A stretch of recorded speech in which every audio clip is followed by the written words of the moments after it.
actually was basically my Hanai name, which is Kalai Kanna, which has to do with the sunlight. Kanna has a feeling of expansion and also drawing together.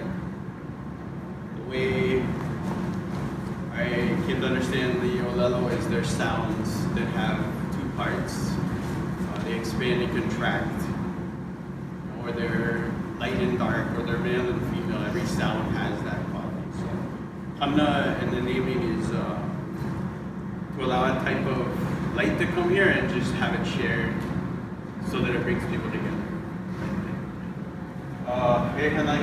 So my Hanai into an Aboriginal Oʻahu, they would say pili kopa. They use words that came from this island, so they don't even use ohana because they're pre-kalo, or not kalo, different genealogies, right? That are very normal in Waianae and other parts of Oʻahu, including this island here. This is one of them. There's this whole network of Aboriginal Oʻahu kind of sites, this being one of them, this island here actually. We would call it Maoki or Maohoke. And so Kila is, if you are into the genealogies and the migrations, you know Kila, the migrator from Kahiki, right? So he's that lineage. So at the same time, I'm Malakini. I'm not Koko. I'm just Hanai into this part of Oʻahu, where it's very ohana driven. The world that my kupuna grew up with has no racial bearing on aloha, or even the sharing part of it. They want life. That's it. They don't want anything else but life to grow. Let it grow. So as part of that world, part of that thinking, part of that being that is very integrated into learning. So Kelsey kind of requested, because we talk stories and Kelsey a lot, and share some things that have to do with Oʻahu in the earlier eras. The term I know Uncle would use is Aboriginal. Mu, even. If anyone started the Mu genealogy or Nawa, Nawao, it's in Beckwith and Kalakaua, you know, it's there, but it's a genealogy that was super family driven, ohana driven. If you're familiar with John Kaʻānaniʻau, he's sharing the Molokai ohana ike, like that era of time. That's what he talks about, if you're familiar with him. He's deep in the Molokai, but the Oʻahu stuff a little different. And the type of learning that, there's so many ways to learn. It's not just what you learn, it's also how you're going to learn it, with who. There's a lot to it. I mean, I fell in love with learning in a way that required a lot of time on the aina. A lot of quiet time on the aina, and you study everything with no instrument beside yourself, right? Just watch, absorb, watch, absorb. And then enough of that, it turned into this feeling of aloha that expands, connects to all these moving systems, and there's movement. To describe that world is, you can go deep into the sciences. I spent the weekend with Bertelman, Ohana Makali'i, if you guys are familiar with Makali'i, the Bertelman Ohana Shorty, Mao. I think people are familiar with Mao. Shorty is his Hanai. So in that world, it's like Mao adopted Shorty, and they're good friends with Naina. That's how that works. So I spent the weekend with that Ohana. And same thing, or at least the nephew who is alive is like, yeah, we're Molokai Mu. We do not see distinctions. And then we just start going and going, and the whole world that they exist in is like a waka. I mean, when they're that deep into it, you permanently have that feeling of, yeah, we're on a waka, we're navigating. You start talking story, and it's like every sound. My thing is the light and the dark, and the female bounce, and his thing is the directional part of it. Every sound, every word has a direction associated to it. And It's always changing, right? Always dynamic. So, Kelsey had asked like for some perspectives that came up for the Aina here. A lot of it was purposely not shared to be written. Many kupuna you'll find they didn't feel comfortable with that process. It was meant to bring their ohana life, the Aina life, and a lot of kupuna are like, we share that, it can be used for political purposes that we are not involved in. It goes out of our hands, and this is like our kuleana. So even place names, the share in their world is like sharing up their whole world with you. Eve, years of time that people are not aware of. And it's the ike from certain kupuna that have yet to share is so personal and connected to things that they live for, breathe for, die for, their kupuna that are like still connected to that line. This level of intimacy exists all over each of these islands. It's a world though that it's like I hope everyone gets exposed to, because there's the enrichment of aloha and the sciences and the whole health, the whole 9 yards. A lot of it comes with resonating with the land in a certain way that is not intellectual. So some of the Hawaiian people that I spend my time with, they're like, yeah, we exist in a saturated intellectual space. Our tupuna, they didn't understand it. They would say stuff like, as soon as you put something in a text, they describe it as konane. As soon as it goes from living sounds to text, in that world, it's like, that's not konane. That's not a playing piece. And they're like, whoa, that freaked them out. So the whole description of the peoples was done in this kind of really interesting way that the sharing to bring life back becomes like, ooh, it gets a lot of kupuna just, it's interesting. In the learning process, that was the strand that I took. We all have a learning strand. We all care about this thing. We all want something amazing to happen to this Aina, to the world. I can imagine everyone has the same feeling, right? Through all the learnings that I've been exposed to, we represent a single strand of an aha being woven.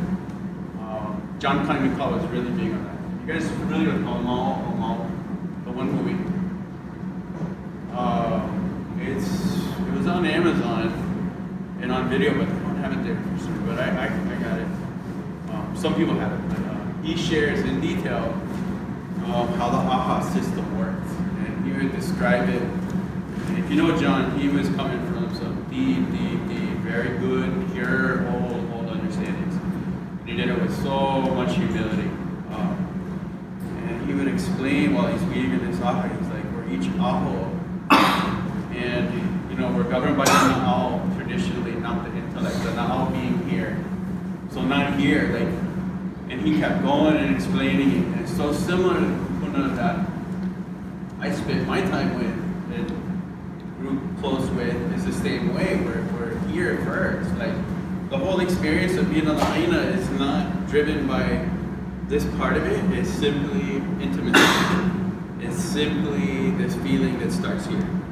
And so John would take the whole cognitive process of the kupuna of old, and he'd say, to them, the intellect, what goes on here, has the capacity to deceive you. And he'd say, traditionally, if you want to talk about the traditions, they're born from the na'au. And it's a relationship, it's a muscle to be strengthened, and it will produce life in alignment to the Aina that's very, very enriching. So that's kind of the way I came to understand all this stuff connected to these islands we love. We all love this place. Some people have a different level of genuine need to be on the Aina. If you're Poko, you get the need to be on the Aina. And I love to be a part of, try to help make space for that to happen. So I'm not kumu by any means whatsoever. Cancel that, cancel that, cancel that. What it became like, okay, how can I kako? That's it. Because traditionally, I don't know, into Ohana, we deal with this stuff, the spiritual, the health-related stuff completely. Very Noah too, it just takes learning. So, all that we all are doing is helping each other to learn. That's what I came at as a conclusion.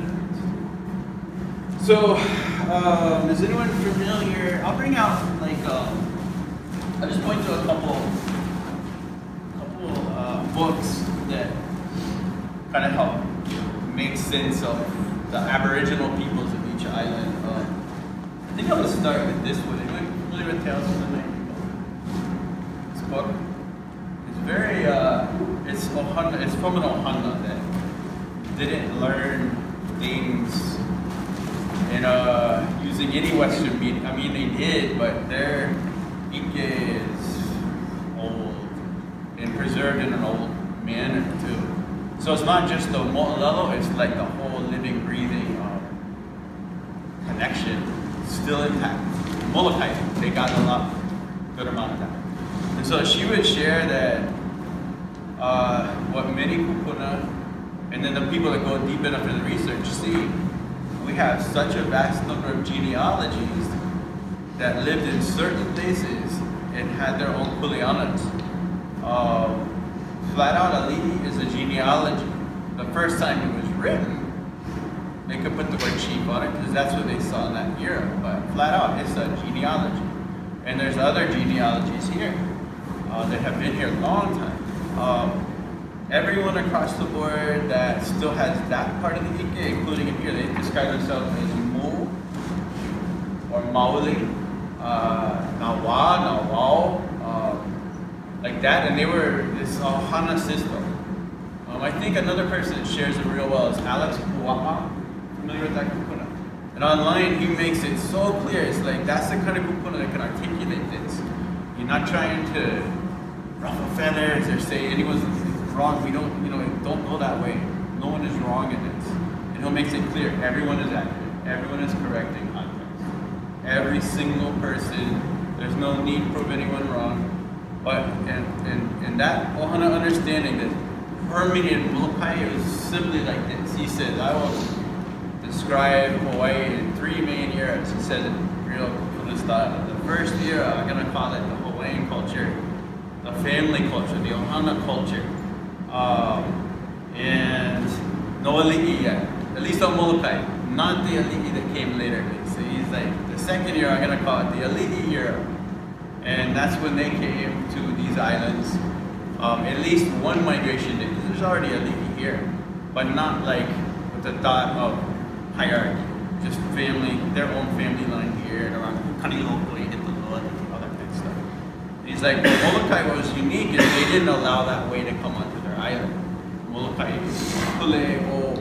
keep them away. Because we're Ohana here and we don't, there's no taxes to collect, we share. And that's it, we don't barter, we just share. We're all related. So that way that became normalized in the 1700s, Molokai just didn't do that way.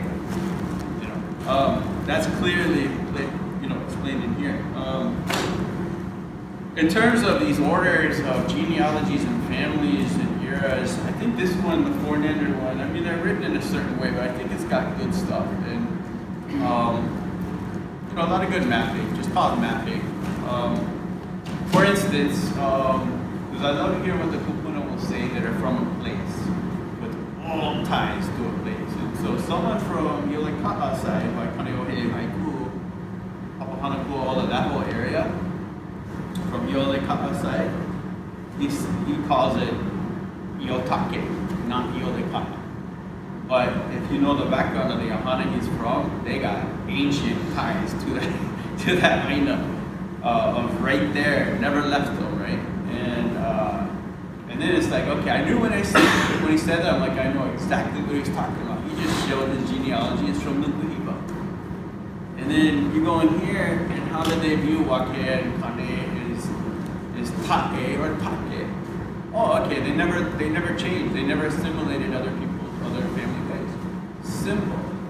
Waianae was so much like that, as was different parts of the island.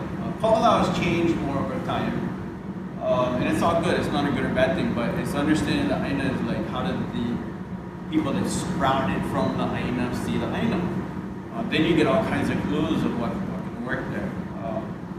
The earlier people, almost across the board, the older era people, many times associate themselves with ferns. Imagine that. So if you go Aboriginal Waianae, they call themselves not Kupakaina, but Kupukaina, like the kupu fern. We sprouted from the land. Another Maui friend of mine, same thing. He's all about ferns and the genealogies and this, so there's this era of time that is extremely ohana driven, extremely equal, extremely open, extreme, like not coupled, not totally different era that was the norm. And I know in Waianae, the temple structure, just for instance, the one that was there from their beginning was Uno structure. It's an open space. It's not coupled. You can't bring any kind of bead in there of any kind. And they're in the typical Waianae one. The researchers, when they go, they do what they do, and in that era, the Oʻahu lineage has been so displaced or in hiding that every temple becomes a luakini, which is totally not an Oʻahu thing, except for down by Pakaka and Nukuana. That was one. A couple others came up, but it was not a normal thing, temple structure. I think if you were to break it down from their point of view, in the kupuna that have really old lineages to the Aina here, this part of the island is Kane, and this part, you could describe it as Lono or Ku. From what I came to understand, the Ku system they describe is more the Molokai system of straight balance of Ku and Hina. So, in a lot of these viewpoints of the earlier people, there is a single creator. No akua, no like deification, none of that at all. There's a single akua, and then from that point, as soon as it hits the world of matter, it goes into duality. And that's why we get male, female, that's why we get positive, negative, and then so the Molokai people would use the term kuhina to describe that. The Waianae people, Kaʻānaniʻau. So Kaʻānaniʻau is not just ocean and fresh water, it's also light and dark. And it has male, female, attributes too. The sciences, when you go into this, you want to go into that part of it, it's endless. So plenty times get around like, just when I spend a lot of time in Nanakuli High, just let me see the books, I'll explain. Oh yeah, right from this spot on this Aina, you have every curriculum you want that can match this book exactly from what you can see right here. This part of the water cycle, the way the rays are emitted, the colors you see, it's all right here. And find this one spot in your school, you can piece the entire school curriculum off of what you can see in one spot. There's that much to it. So the term of balance, we use the term 400,000 elements. That's an equivalent thing. So the basic concept is like this: a single source of light, parallel to all these different beliefs that seem like they're fractions. In their world, no, single source, you're part of it too. You don't have to believe what we see everything as a single source of light. And if you get a belly button, you're ohana. Simple pattern. And then as that branches out, it splits into duality, male, female, or Kaʻānaniʻau, whatever you call it. And then it goes in this elaborate mo'olelo of that rain cloud, of that tree, the leaf on that tree, of the wind coming from this direction at this time, the color of blue changing gradient. These are all stories. These are all mo'olelo. And they can all be described in frequencies and sciences and angels and geometry and the whole nine. And so that goes into this concept of the 400,000. If you ever hear the 400,000 of Kua, that's a basic concept that life went like this from the creator, boom, and just split out into a world of balance and then just went boom into everything around us, and it's all Ohana. In their world, you're on your feet are on this aina, on Honua, you're Ohana. That's their concept. And then so if you resonate with that, and the relationships are there, then our Ohana is meant to expand peacefully. And not to be right or wrong. No. We just love. We love light, kind of thing. So, a lot of the time, the orientation is so placement based. It's so like your perspective is going to be born from where you stand. And not only that, through your ancestry line that shapes your perception. Not only that, the current emotional state of your Ohana. Not only that, but what kuleana or craft you got.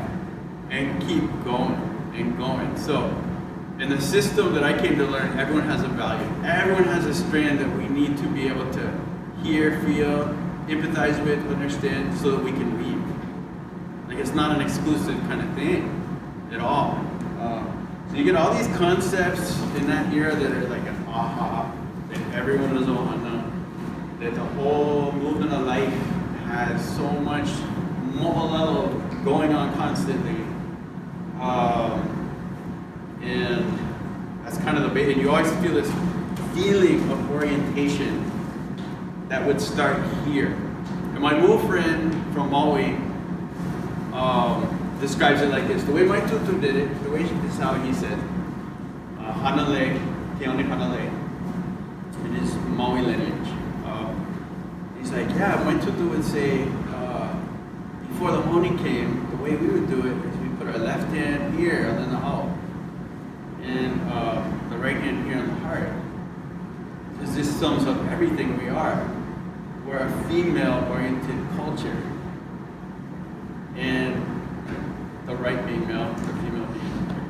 This is like the na'au female part of the whole body, perception. Start with here. The vahine at the center. And then the men are supposed to do with heart to help the female. They came first. They're incubating life. Everything in a row. You like that? And so a lot of these hui, I get asked by vahine groups all the time to do hui for them. If they ask, I'll do them. So I just came back like Hawaii Island and Maui and all that. Because it's so simple and that it's crazy. But it's feeling based. And it's like, it's again, and this guy Keone will be here today and tomorrow. I hope everyone can meet him. He's got so much aloha that it's crazy. You may know what I mean. But no, it's just beautiful era he's just still carrying. And it's like this. Wahine is broad and wide to receive things. Sacred, the whole thing. The ocean expansive, the law, the kana law, the broad papa, the receiver of life. And then the male being more vertical, just like the rain, just like the sun coming down into. And this interaction is like real basic diagram of how life is, one of the ways life is gonna move.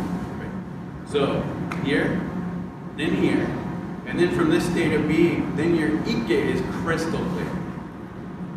And everything, the ike has knowledge and vision too. In their way, it's just simply what do you see. Not what you own, not what you have to argue, not what you have to license, but what do you see? And it's going to constantly change and you don't know any of it. Imagine that. But when it goes to text, it's just like, then you got copyrights, licenses, and then it becomes like this whole other world. Any questions? How's our time?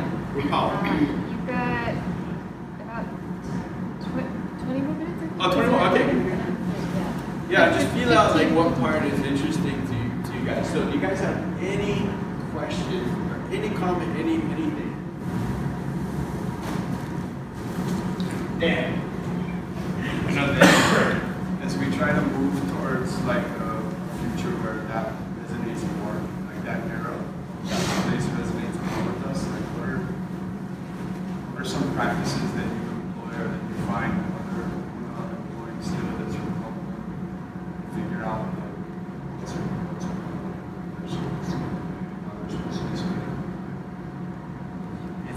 like so simple that it's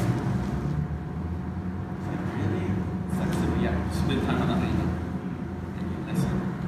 You know this whole, I can tell every time people know we know this, so now all we gotta do is do it. So how does that process work? Well, for one thing, I do not visit a Vahipana or a Vahipapa without knowing the kupuna that Malamas that takes. So in terms of like where you want to feel this feeling, for me, if you're talking sacred sites, that's a whole different world. So you gotta, to step into their world is to see the kapu that they saw and to see the lineages in their kuleana. So, but the places that my closest relationships are Kukaniloko, that's common, Chico, and then anywhere in Waianae, primarily Kaʻānaniʻau, which is, we call it Potai. People say Potai, we say Potai. That's the name of you hear the sound, they never read it, you hear Potai from the PK thing. And then the point was Marai. Still, you want to talk story with them and really hear it? They say, you just use Kukura. We need to say Wala yet. And they're like, oh. So there's this whole other world of orientation. In Kaʻānaniʻau, you see Kaʻānaniʻau or Kuʻiliʻoloa is the name of the one point, right? In Potai. And they're like, well, we were at that meeting when we decided to tell that archaeologist, and Ohana said, we're going to hide the name. So yeah, there's so much of that, it's crazy. Because the way they were raised is Mao. Like, archaeologists or writer would say, what's the name of that site? What's this? And they'd be like, their thinking is, oh my God, there's Hikis in there. I'm not going to tell you the name or nothing. So there's like thousands of people never share nothing. And all around these islands, same thing. We know such a sliver of what's out there. So the akua of that lie is a Waianae kupua that you can call Kaʻānaniʻau. That's the Waianae kupuna, or akua, kupua. Right? From that point, the last stopping place of Hokulea, Kaʻānaniʻau is the name of that lie, or what we could say is Rai, Marai, that point. The akua there is Kaʻānaniʻau, simple. When Lono Kaihu came from Kahiki, his parallel was Kuʻiliʻoloa, but it was a Malihini akua. If you read about Lono Kaihu and the voyages and Tapu Tapu Atea, and if you see Kuʻiliʻoloa, then that's a reference to this one akua from Kahiki that matched the akua of that Aina. The akua here, Wahine, by the way, too. Most of the Waianae ones are female. So, spend time on the Aina. Understand the Mo'olelo has a ridiculous amount of backstory to it. And then spending time with Puna and on the Aina. Puna is like the same thing. And then go here. But cannot the relationships first in this way. Any other question?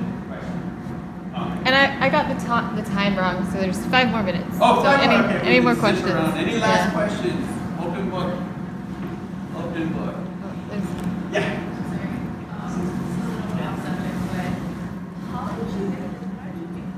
Oh, my computer, 1,000 hours.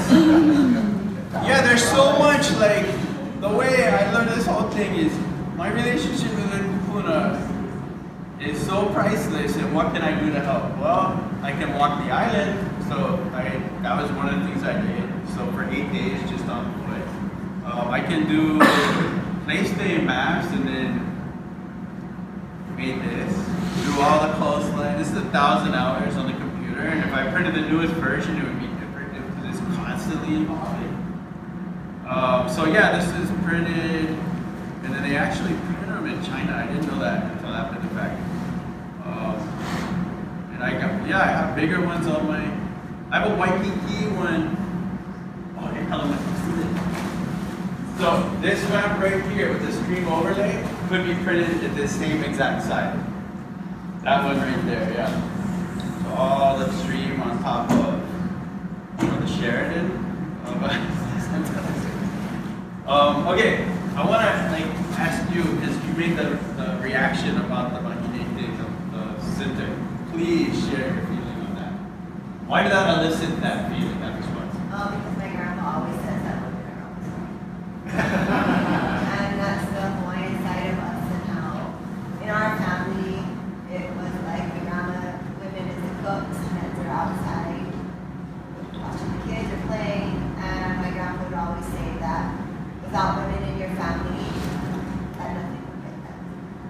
and the birth too, you know, the whole community. You want to get deep into how did the community work. It's all tied to the woman. Through the menses, through the pregnancies, through the birth, through the, you know, that's like, in our little part of this story, that's normal. So when it's characterized that way, she's like, wow, okay. A lot of Wahine do, which is why they ask to come.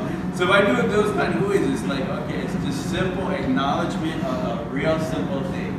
Life runs through the Wahine, and then we build around it.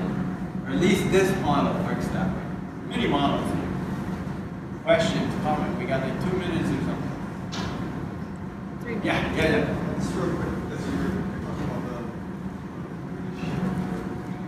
I was kind of wondering, like, the names, places over here, like, Oʻahu, just like the real person. Oh yeah, that one, Ma'i Pala'o. Yeah, it has to do, well actually, you know what? One word, you want to get traditional, goes like, boom. It goes into like, get ready for that one word. Yeah, it has to do with the, you got it, but then think of everything, like take all those sounds and spend time breaking down each sound. It's like, I can explain it like this. Take the sounds, remember these are sounds, and use pukoi too, and then take it in all the possible ways of them fitting together to make a web. And then also understand if you have Ma'i Pala'o, the balance is the ma'i, it's actually li'i. So you get the big ma'i and the little ma'i. So it's not ma'i. No, it's actually maili. And it's actually, if you were to spell them, because this story I hear all the time, yeah, when Kukui came, like Kukui made the dictionary and freaked a lot of kupuna out. Right? There's no way you can make a dictionary for all of Hawaii without stepping on anyone's toes, right? So it cannot meet all the kupuna. So, Kwe, I learned to think of her as a saint. The one person that could connect with enough people, had enough mana, had enough beauty. But the institution, when you say, okay, we're giving you this much time to make this dictionary, cannot do the whole thing. So with that one thing is if you were to break them down, it's maili, but if you break them down more, it's maili. So they don't even say, if you hear a maili kukai, you heard of that term. They say, sorry, our Hana version is maili kukai, to bring everyone together and stand as one.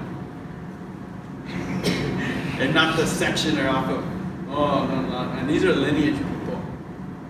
They still got stuff. We're Paul. Pretty much 30 seconds. Any last little 10-second question? Yeah. I just recently got involved with the Hawaiian Civic Club of Wahiawa, so yeah. I got to help with Tom and Chango and stuff like that. Take care, actually physically take care of the place. And yeah. I grew up in Wahiawa, so I love that, you know, something brings me back to that. But is there anything that you share with me about hunting over there? Well, now that your relationship with Tom, then I say that's what you got to do. And whatever, see if, I mean, I spent 30 days straight there with, like, every day in touch with Tom. Not, I didn't stay there overnight, but I did all kinds of stuff with Tom that took a lot of time. So did he tell you yet what Kukani Loko is? The Hokalana, that's one thing, but Kukani Loko is actually, you want to get old school, it's going to be just like the Bardo Monohana. It's your compass inside. It's your internal compass inside. Just keep asking them that. I don't want you to have your own experience with Tom, but that's the kupuna. Yeah. Really. So Kukani Loko is a compass inside of you, and wherever you are on Oʻahu, and actually you want it in the world, and in that understanding, you're in Kukani Loko. Not physically confined. No, it's this concept. It's like, boom. Yeah. So I guess we're game all the